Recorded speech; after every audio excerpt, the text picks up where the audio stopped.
And whenever you're ready. Okay. Hi guys, my name is Kavin, and today I'm going to be talking about how the U.S. prison system mentally affects resilience amongst its prisoners. So let's take a quick stroll through history. The federal prison system, as we know today, was established in 1891 by Congress with the passing of the Three Prisons Act. It created the USB Leavenworth, USB Atlanta, and USB McNeil Island, which are all federal prisons. On May 14, 1930, Congress had established the Federal Bureau of Prisons to manage and regulate all federal prisons. Then as we go into 1974, the National Institute of Corrections is established to provide assistance to state and local prisons. So you guys may be wondering what the point of me saying this is, and the point is that that the prison system was created in the 1800s, and there's little to no change. As you can see, there's only, between every change, there's around a 40-year gap, except the first change. But yeah, there's a 40-year gap between each change, and that shows that the prison system is not really changing. And even those changes that are happening are not changes to the actual way that the prison system works, meaning it's pretty outdated.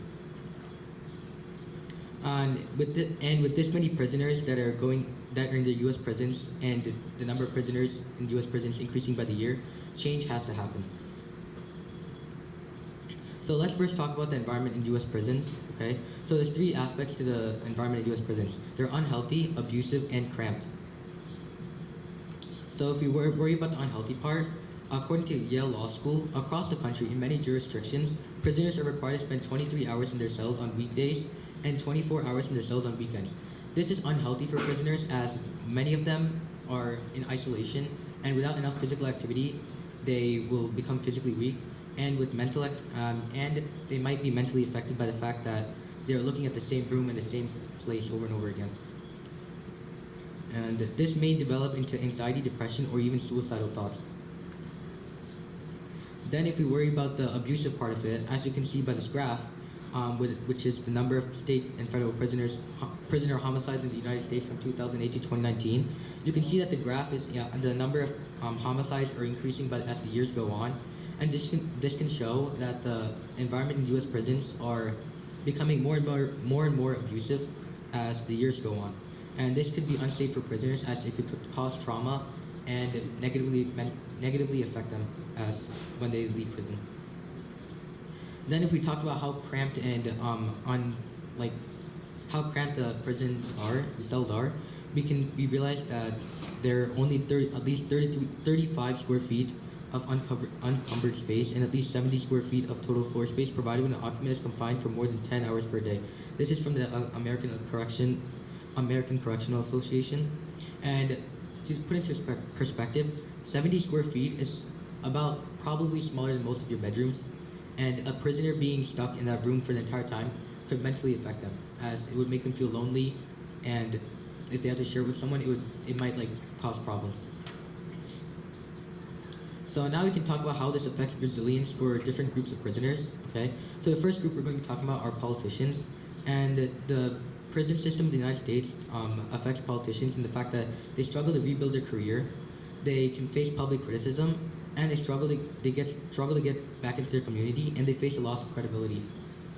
This can cause the person to feel get stressed out and mentally affect them, as for a fact that people might not trust that politician anymore. It can ruin their careers, and since the U.S. prison system has a permanent record of the number of people that are in the prison, then it would affect the politician and make them maybe switch to a different career, which they might not like, and that could also affect them. The next group of people we're going to talk about are small-time offenders. And when a small-time offender goes to jail, they are with other big-time offenders. And where is this?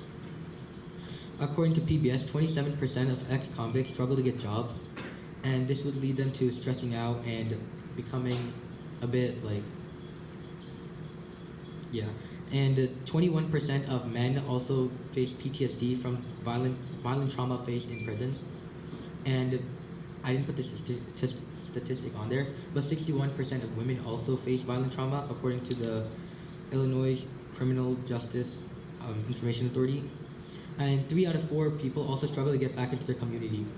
when they come out of prison, and this could affect them as if they struggle to get jobs, they might get suicidal thoughts and things like that because they feel like hopeless in a way, and they might even and they might even go back to committing more crimes. The next group and the final group of people we're going to talk about for resilience are juveniles, and juveniles are a bit more. The prison system for juveniles is a bit more harsh in the fact that they struggle. Like when a person goes to prison, it might ruin their entire life. As the fact that they struggle to get jobs, they can struggle to get into college. They may face PTSD or depression or other mental disorders from the fact that they are facing violent and abusive things in prisons. And because of them going to prison, families also might be more distant from them. And because they might feel unsafe, or they might just like not like them anymore as the fact that they maybe ruined the family name or whatever. So with every problem, there has to be solutions, and the solutions for the first solution I have for this problem is to create a mental health program for prisoners while in prison. Okay, so the implications of this solution are that it helps prisoners learn ways to improve their mental health, assist prisoners in expressing how they feel about their lives and in the prison, and could help the government improve the state of prisons. It could also reduce homicide rates, as when there's something to let people share their thoughts, it might stop them from having problems and things like that. It might stop them from doing negative actions. The limitations of the solution, however, are that it requires a lot of government support and funding, and it takes a lot of organization and precaution to make sure that the prisoners don't fight in the middle of a session. Because when they fight that, they might stop the program altogether, as prisoners might not know how to control themselves. The second solution is to create a back to the real world program in which the prisoners learn how to adapt back into the real world. This is because I thought of the solution because of the fact that when prisoners come out of prison, they might not know new technology. They might not know how to they might forget their old ways, and that would help them struggle, as many people might go homeless, might not have money and things like that. The implications of this solution are that it aids prisoners in switching back to the real world and living a normal life, could help prisoners that have been sentenced for long periods of time understand new systems and technology, and could help juveniles start a fresh life and put prison behind them. The limitations of this, however, are it requires a lot of government support and funding, obviously, and takes a lot of organization and precaution to make sure that prisoners don't fight in the middle of a session. And the final limitation is that it takes a lot of time to find members and staff willing to teach prisoners about switching back into the real world. This is because when a person is trying to hire, when the government is trying to hire a person for prison, they might be scared because of how violent the prisoners might be, and each person has a different crime. So some people have commit murders, while other people might just rob a grocery store or something. But they're all going to be put in the same place. And yeah, that's it.